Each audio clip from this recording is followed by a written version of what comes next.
अगर मैं आपसे कहूं कि जो कुछ भी आप देख सकते हो, छू सकते हो, फील कर सकते हो, यानी कि पूरी पृथ्वी, सारे तारे, सारी गैलेक्सीज, इंसान, जानवर, पेड़ पौधे, यहाँ तक कि आप खुद भी, ये सब मिलाकर पूरे यूनिवर्स का सिर्फ 5% हिस्सा है, तो क्या आप यकीन करोगे?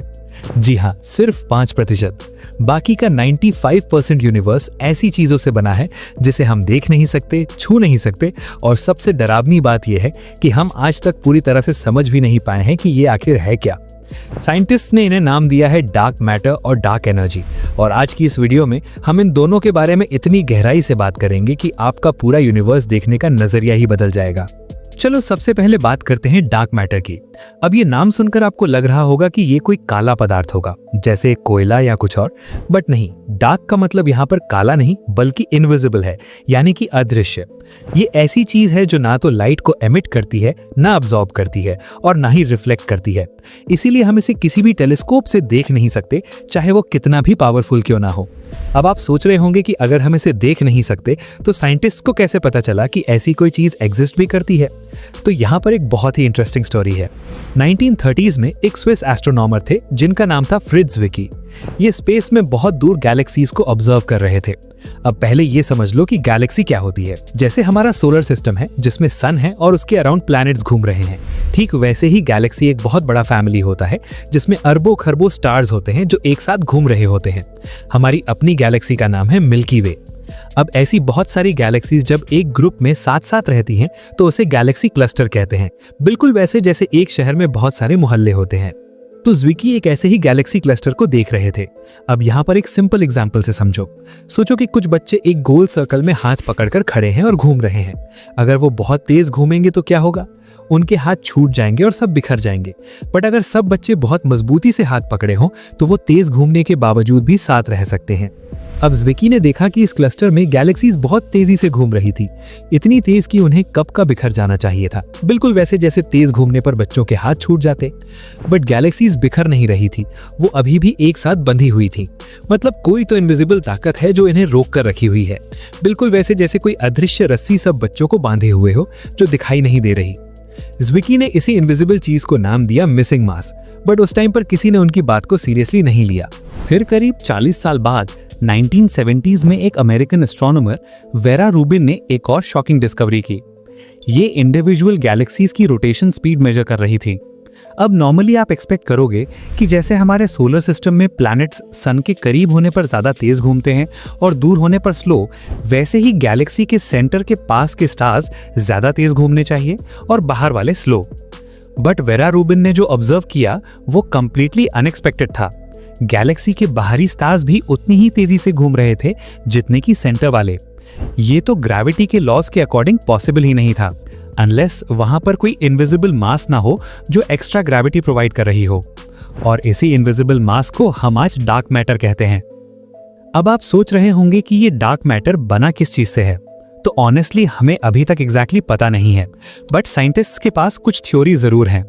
सबसे पॉपुलर थ्योरी ये है कि डार्क मैटर किसी स्पेशल टाइप के पार्टिकल से बना है जिन्हें विम्स कहते हैं, यानी वीकली इंटरैक्टिंग मैसिव पार्टिकल्स। ये पार्टिकल्स नॉर्मल मैटर के साथ इंटरैक्ट नहीं करते सिवाय ग्रेविटी के थ्रू, इसीलिए हम इन्हें डिटेक्ट नहीं कर पाते। दुनिया भर में कई अंडरग्राउंड लैब्स में साइंटिस्ट्स इन पार्टिकल्स को डिटेक्ट करने की कोशिश कर रहे हैं, बट अभी तक सक्सेस नहीं मिली है। अब एक इंटरेस्टिंग सवाल जो बहुत लोगों के मन में आता है वो ये है कि अगर डार्क मैटर हर जगह है तो क्या ये हमारे थ्रू भी पास हो रहा है? और इसका जवाब है हाँ, एब्सोल्युटली। हर सेकंड अरबों डार्क मैटर पार्टिकल्स आपके शरीर के थ्रू गुजर रहे हैं, बट आपको कुछ फील नहीं होता क्योंकि ये नॉर्मल मैटर के साथ इंटरैक्ट ही नहीं करते। ये आपके शरीर के एटम्स के बीच की खाली जगह से ऐसे निकल जाते हैं जैसे कोई भूत दीवार के थ्रू निकल जाए। So basically dark matter completely harmless है। ये पूरी अर्थ के थ्रू भी ऐसे ही पास हो जाता है जैसे कुछ हुआ ही नहीं। अब बात करते हैं डार्क एनर्जी की, जो डार्क मैटर से भी ज्यादा मिस्टीरियस है। अगर डार्क मैटर को समझना मुश्किल है तो डार्क एनर्जी को समझना उससे भी ज्यादा मुश्किल है। चलो इसे समझने के लिए पहले थोड़ा पीछे जाते हैं, बिग बैंग तक।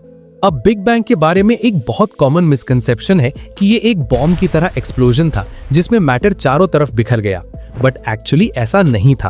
बिग बैंग में मैटर कहीं बिखरा नहीं बल्कि खुद स्पेस ही एक्सपैंड होना शुरू हुआ। इसे समझने के लिए एक एग्जाम्पल लेते हैं। इमेजिन करो एक आटे का गोला जिसमें किशमिश डली हुई है। जब आप इस आटे को फुलाते हो तो क्या होता है? आटा एक्सपैंड होता है और सारी किशमिश एक दूसरे से दूर होती जाती हैं। बट ध्यान देना कि किशमिश खुद मूव नहीं कर रही, बल्कि उनके बीच का आटा यानी स्पेस ही एक्सपैंड हो रहा है। एग्जैक्टली यही बिग बैंग में हुआ था।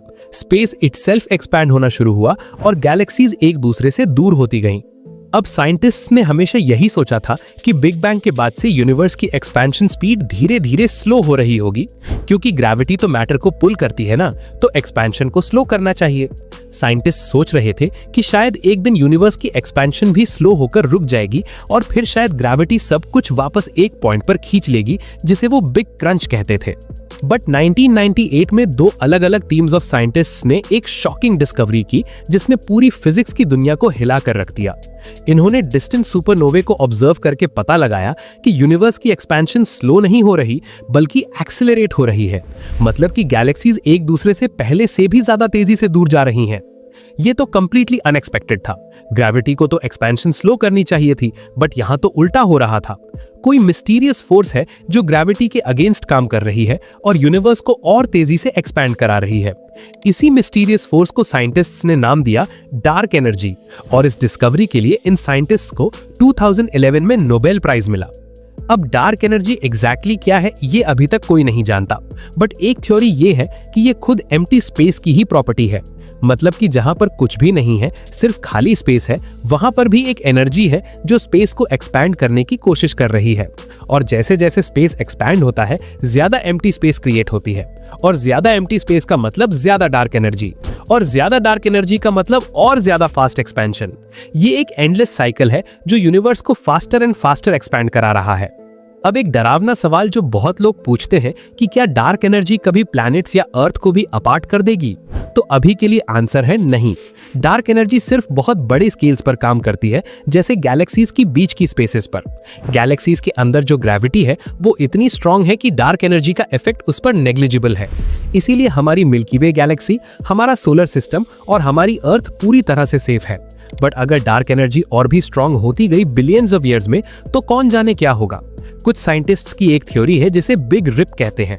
इसके अकॉर्डिंग एक दिन डार्क एनर्जी इतनी पावरफुल हो जाएगी कि पहले गैलेक्सीज अपार्ट होंगी, फिर स्टार्स, फिर प्लैनेट्स, फिर एटम्स और फाइनली स्पेस इटसेल्फ अपार्ट हो जाएगा। बट डोंट वरी, अगर ऐसा होगा भी तो बिलियंस ऑफ ईयर्स बाद होगा। अब बात करते हैं कि ये यूनिवर्स आखिर कितना बड़ा है। अब ये सवाल सुनने में सिंपल लगता है, बट एक्चुअली ये बहुत कॉम्प्लिकेटेड है। पहली बात तो ये है कि जितना यूनिवर्स हम ऑब्जर्व कर सकते हैं वो पूरा यूनिवर्स नहीं है। हम सिर्फ उतना ही यूनिवर्स देख सकते हैं जहां से लाइट हम तक पहुंच पाई है। इसे हम ऑब्जर्वेबल यूनिवर्स कहते हैं, और ये करीब 93 बिलियन लाइट ईयर्स अक्रॉस है। बट एक्चुअल यूनिवर्स इससे बहुत ज्यादा बड़ा है। कितना बड़ा है ये हमें नहीं पता, शायद इन्फिनाइट भी हो सकता है। अब एक और इंटरेस्टिंग सवाल है कि क्या यूनिवर्स का कोई एज है? अगर आप स्ट्रेट लाइन में चलते जाओ तो क्या कहीं पर एक दीवार आएगी जहां पर यूनिवर्स खत्म हो जाए? तो इसका आंसर है प्रोबेबली नहीं।